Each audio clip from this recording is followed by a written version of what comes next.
Welcome back to 7 News. We have Eden And Orla. coming to you with a segment on Quality of life in Australia. quality of life is the overall measurement of satisfaction and well-being of the population. This indicator gathers information from various factors. These factors include environmental, education, the overall safety of civilians, physical health, and economic. These can be measured through infant mortality rates, GDP, literacy levels, crime rates, life expectancy rates, and more. We have our 2025 quality of life map. So where all the countries are sitting on a scale representing how well they're doing with quality of life. The lighter greens and darker greens represent they're doing super well, whereas the reds and oranges saying that they might need to work a little bit harder. Australia is doing really well with a nice green, though there are some countries doing a little bit better with darker greens. Here we have the 2020 map. This kind of shows us how well the country was doing over the 5 years. As we can see, Australia is a darker green, meaning that the quality of life has actually decreased over the 5 years. We have two lists of the quality of life rank. This one is from 2025 and this one is from 2020. Unfortunately, we have definitely dropped a lot since 2020, as in 2025 we're sitting at 11, whereas back in the day we were sitting at 4. This doesn't necessarily mean that we've decreased so much, it could mean that other countries are just doing better. This data table just really dives deeper into Adelaide specifically, showing the indicators of quality of life and showing where we rank. These stats show Australia as a nation. You can see the numbers are pretty similar, but when you look at the overall quality of life for Australia versus for Adelaide's actually doing really well, which is super good to see. This table actually displays data gathered from 2020 to 2025 across the various factors of quality of life. As you can see, there are various significant decreases and increases over the years, starting from 2020 up to 2025. These could be from various factors of COVID-19, which caused rapid unemployment across the nation. So here we have a visual representation of all that information just shared. Each colour represents a year. Blue is 2025, 2024, 2023, 2022, 2021, and 2020. You can see there's lots of different changes, although there's some that remain a little bit more consistent. We're super lucky to have ended on a super good quality of life index overall at a 195, which is the best we've seen over the past 5 years. Australia's high quality of life reflects its effective public systems and strong economic performances, factors benefiting such as universal healthcare, political stability, structured education system, and a high employment rate.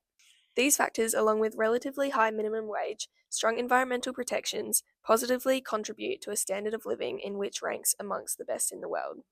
Australia's thriving economy is service-based, with sectors like tourism, education, and finance playing major roles. However, the nation still struggles with housing affordability, regional inequality, and rising living costs and increasing environmental pressures, revealing the lack of equality of each citizen experiencing such benefits.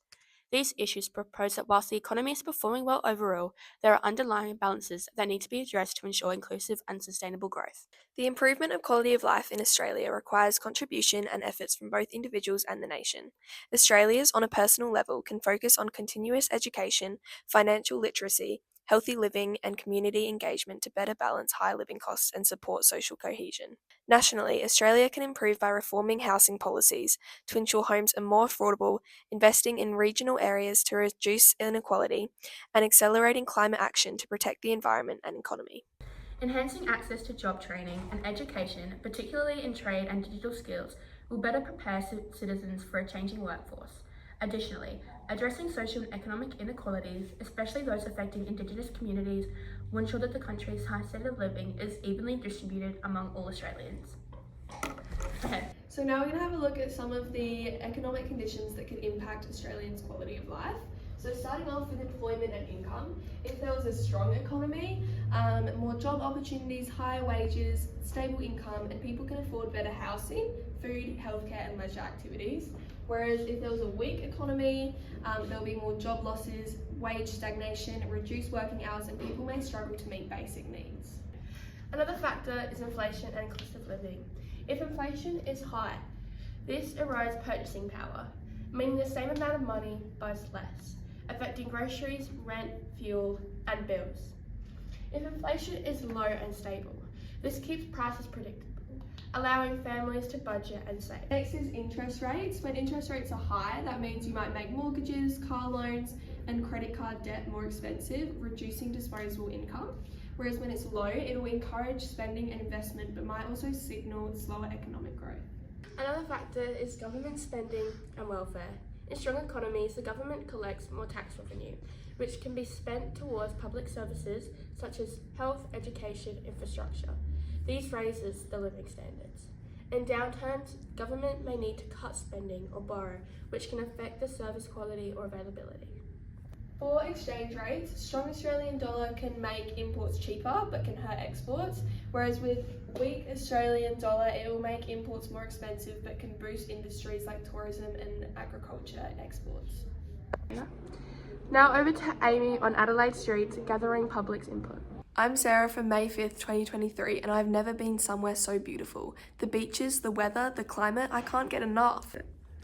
I'm Timothy from June 6 of 2023, and after financially struggling in Australia for 3 years, I have no choice but to move back to the UK.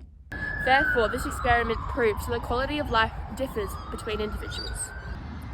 Even if those individuals are living under the same government. Bye bye! Thanks for watching.